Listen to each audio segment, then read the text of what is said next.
Good afternoon. There's so much going on. Thank you for accommodating our change in schedule today. As you probably are aware, I this afternoon sent a letter to the President expressing concern about the increased militarization and lack of clarity that may increase chaos. I'm writing to request a full list of the agencies involved in clarification of the roles and responsibilities of the troops and federal law enforcement resources operating in the city. Well, I preface it by saying, as you probably saw, there were military on the steps of Lincoln Memorial.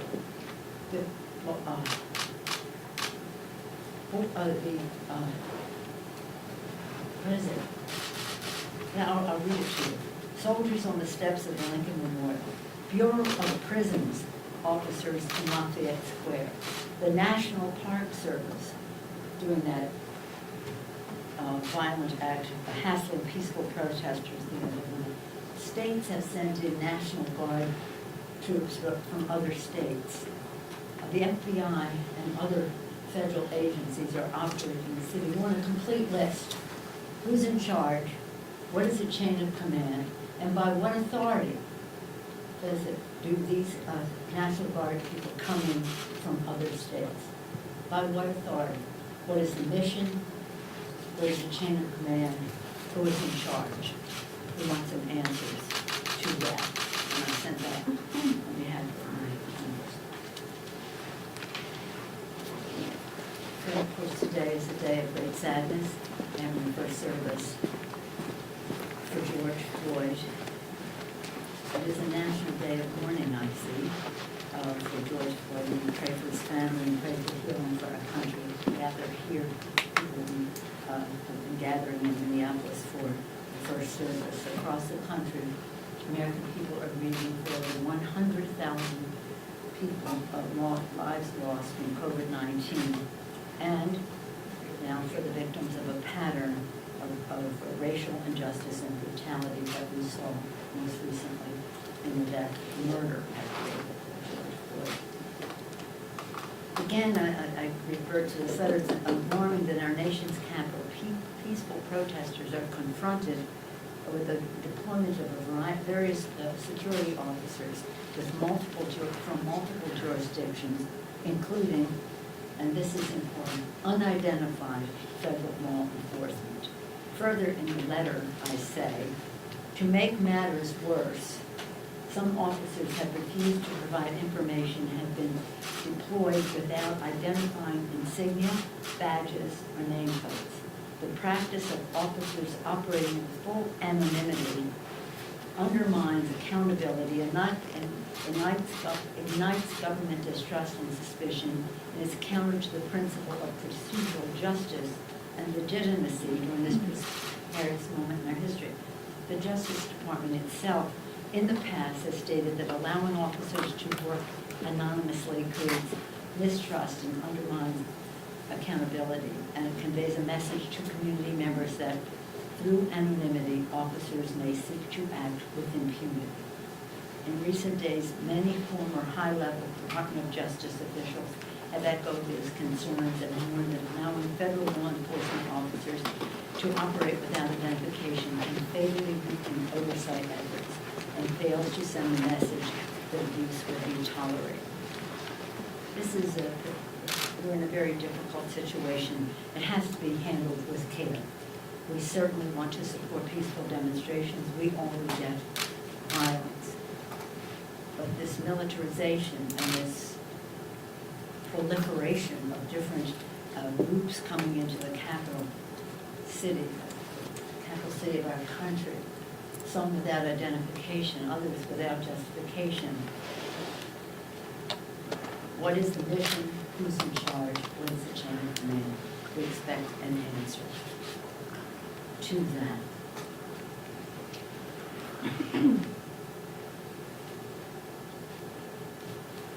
As you know, we are on the brink of announcing an initiative led by the Congressional Black Caucus, the chair, Karen Bass of California. We'll be making that announcement on Monday.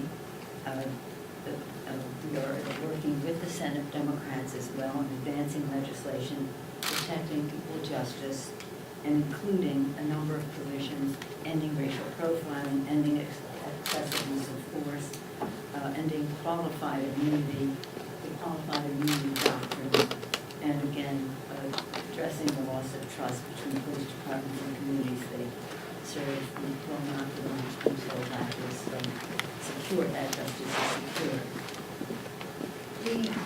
What happened with George Floyd is so heartbreaking, but pivotal. It's an inflection point.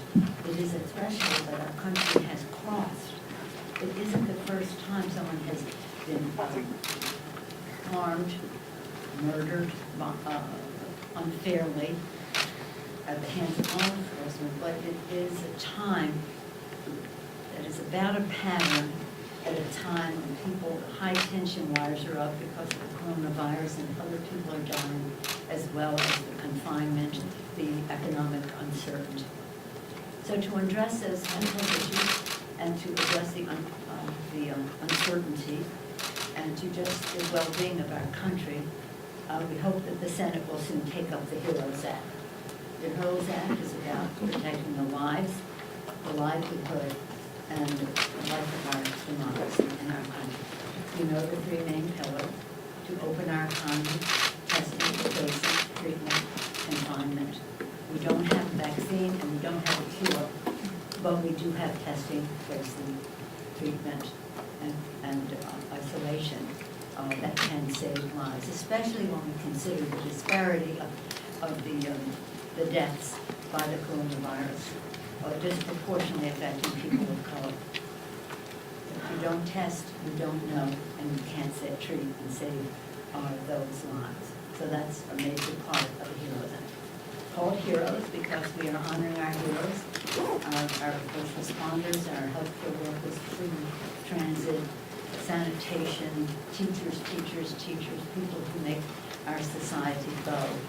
And that is by helping state and local government. Go to speaker.gov/HEROES Act and see what it means to a community near you, what it means to your state or to your municipality, perhaps even to your county.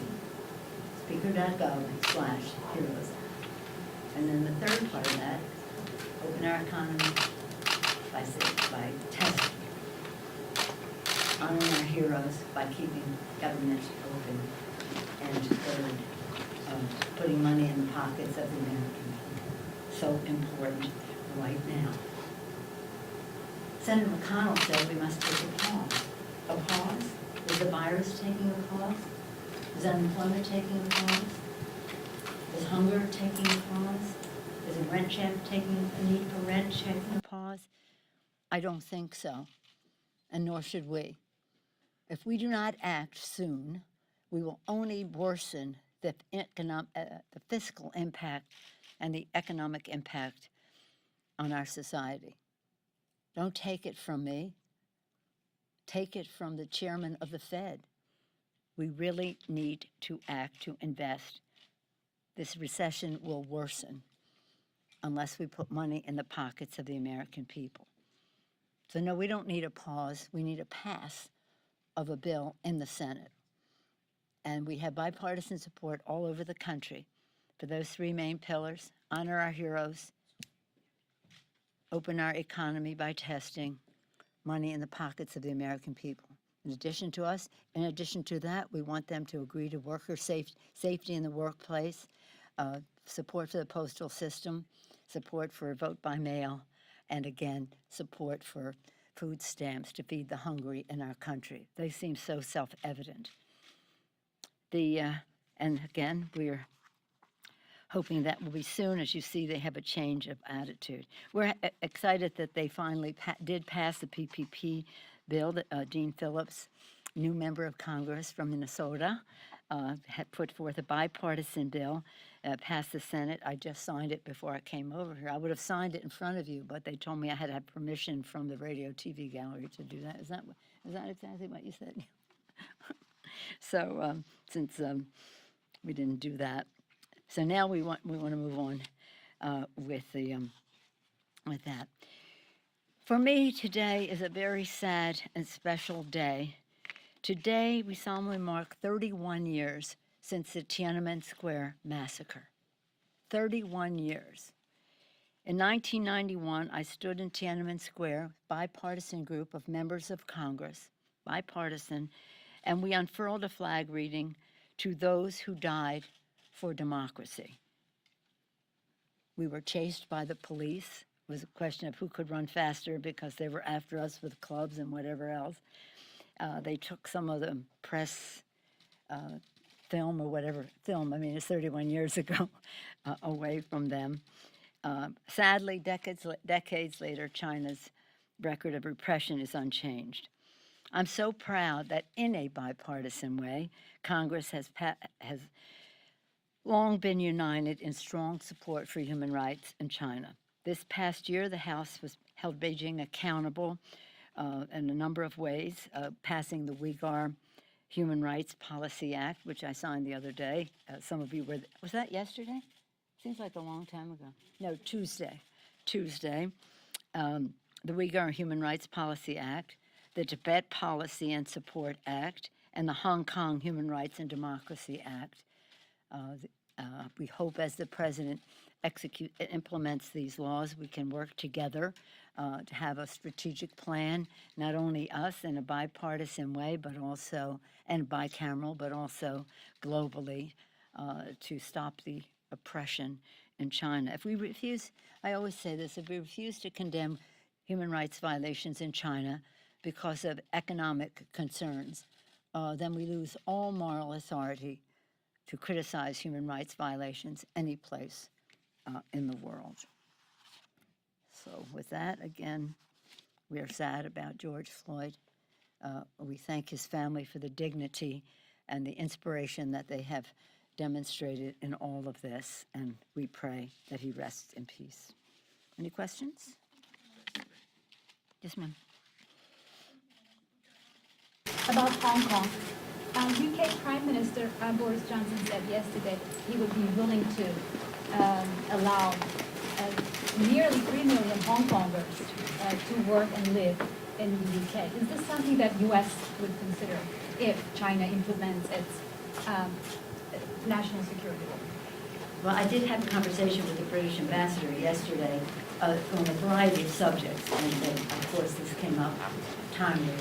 This is consistent and a continuation of UK law vis-a-vis Hong Kong.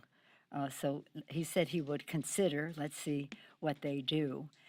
What the concern I have about it is, though, I mean, as generous as that is, that would be a large percentage, maybe like 40% of the people of Hong Kong, and it would be a big brain drain on Hong Kong. So again, I think it's a wonderful thing that people know that people will know that their safety is protected and they can go to London. But I would hope that democracy could come to democratic freedoms. We don't expect it to be democracy, but democratic freedoms could come to Hong Kong. Yes, ma'am. How are you doing? I agree. Okay. If you'll indulge me, this is a bit of a long question. As it relates to police violence, I see different views among members of Congress. Do you and the caucus believe this is an issue of systemic racism in American policing? And would you be comfortable naming that? Well, we have, as I mentioned, we're taking our lead from our distinguished chair of the Congressional Black Caucus, Karen Bass. As you probably know, in the Congress of the United States, the Black Caucus is considered the conscience of the Congress. And there are years of history, of experience. When I say experience, I mean personal as well as legislative experience as to how we go forward. So on Monday, we'll be making our announcement as to how we go forward in this particular aspect of it. But it is about other injustices too. It's about health disparities. It's about environmental injustice. It's about economic injustice. It's about educational injustice. So we want to see this as a time where we can go forward in a very drastic way, not incrementally, but in an important way to redress those problems. So at this time, systemic racism in American policing, you don't think that is? Well, let me leave the presentation to it up to the caucus. We certainly do see that this is more than one or two people acting.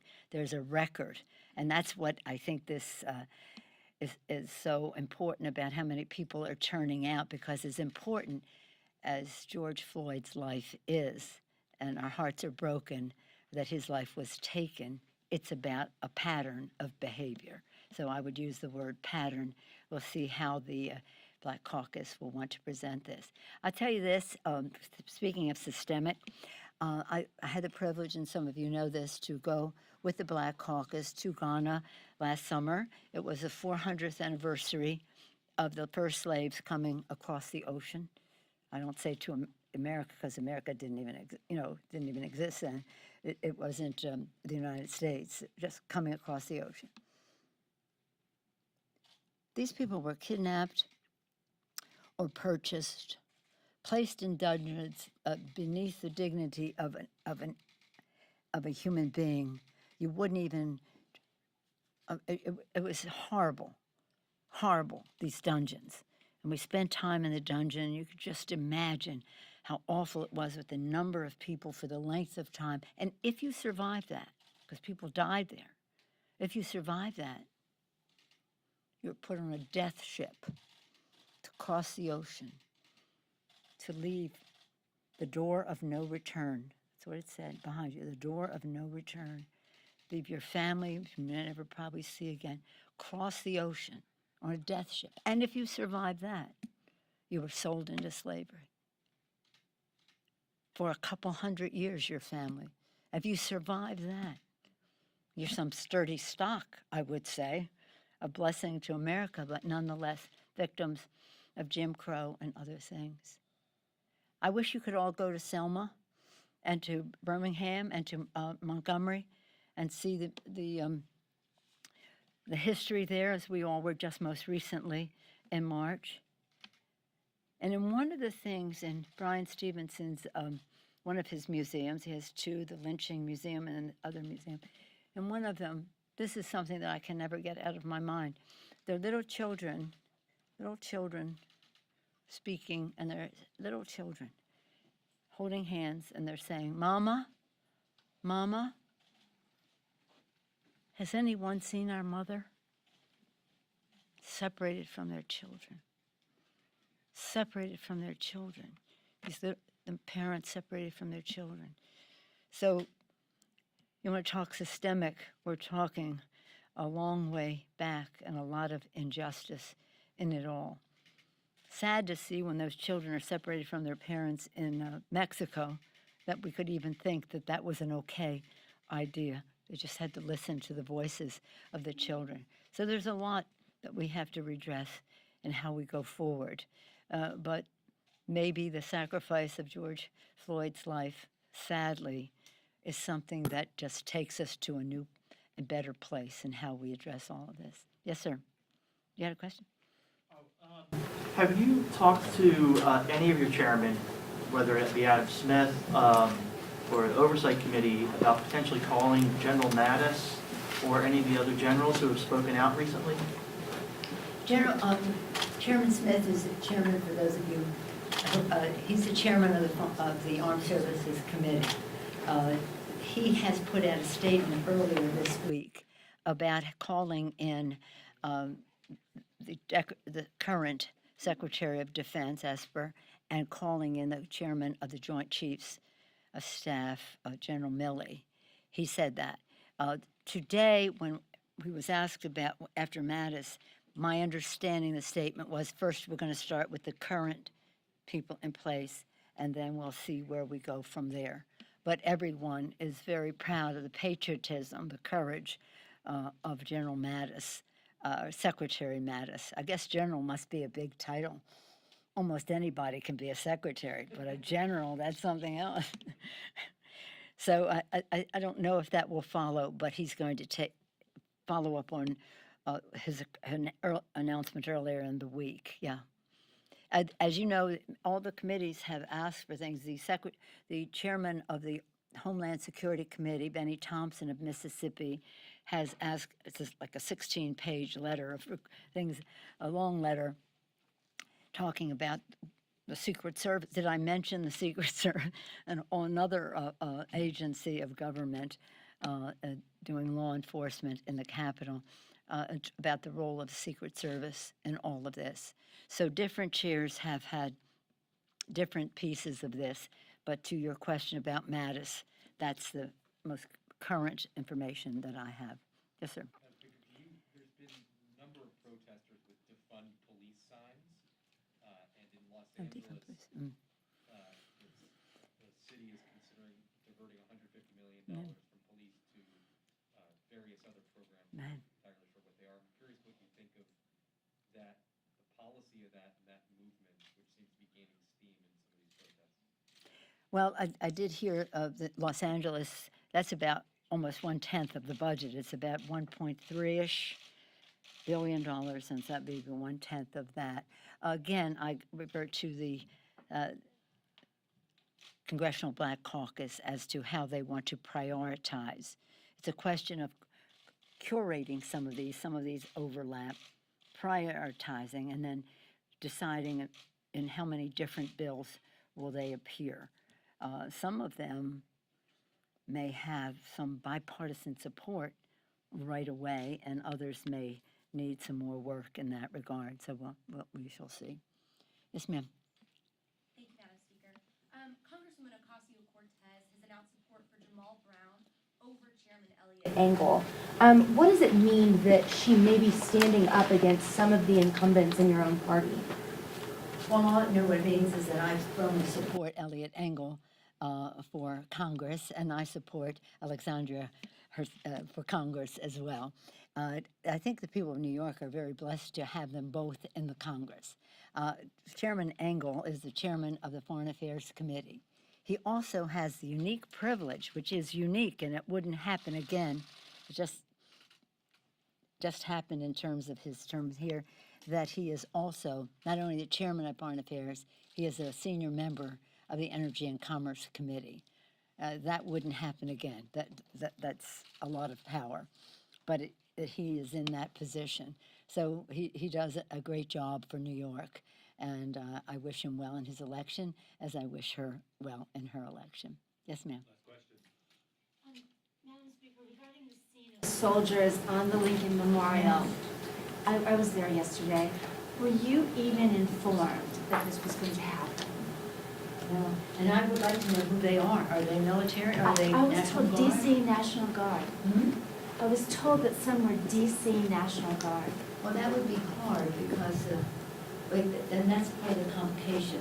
One of the things I'm going to ask the chairman of the Armed Services Committee to do is to enable the mayor of Washington to be able to call up the DC National Guard. And that's why we're asking, well, but what authority is the president sending people from these other states into DC? Who do they report to? Do they report to their governors? Is there a chain of command here?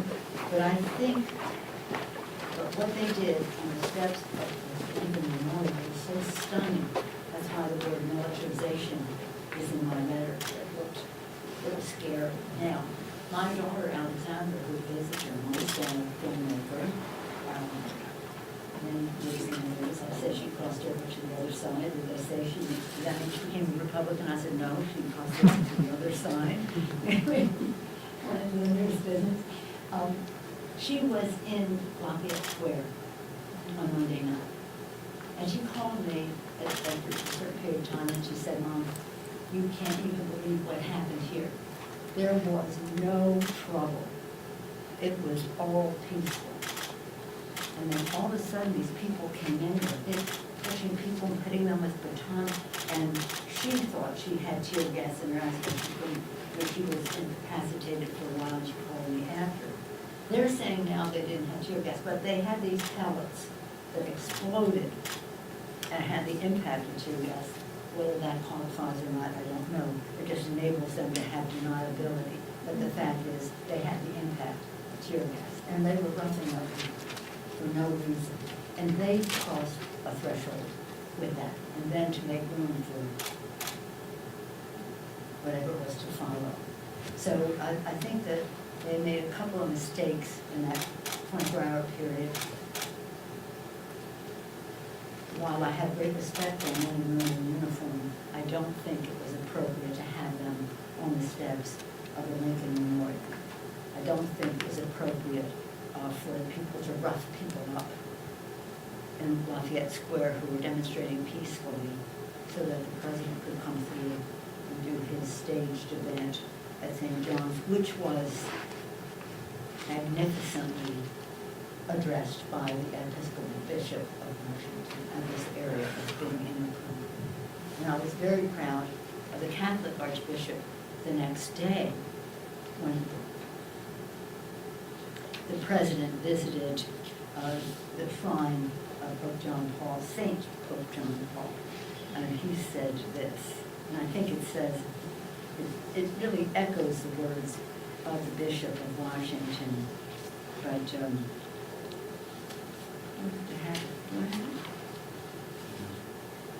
I want you to hold on for a second because you have to hear it. But, oh, here we are. Hiding here. Archbishop Wilton Gregory issued a statement in the president's visit to the shrine of St. John Paul II.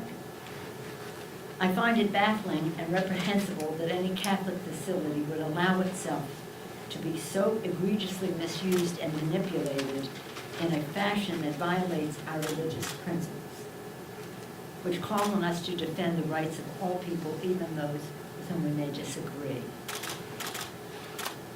St. Pope John Paul II was an ardent defender of the rights and dignity of human beings. His legacy bears vivid witness to that truth. He certainly would not condone the use of tear gas and other deterrents to silence, scatter, or intimidate them for a photo opportunity in front of a place of worship and peace.